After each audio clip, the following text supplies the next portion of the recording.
Alamak, kunci tinggal kat dalam pula.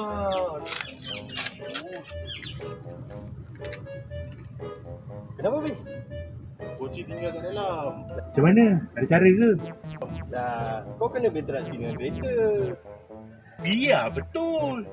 Sebab communication is a key.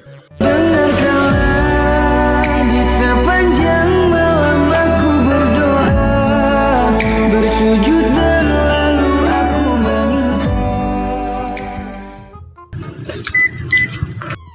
Wah, dah buka. Dan aku pasti setia, aku setia. Guys, kunci kereta ni saya beli memang cukup premium khas. Okey, kalau korang nak beli tak nak jadi kes macam saya, korang check beg kuning.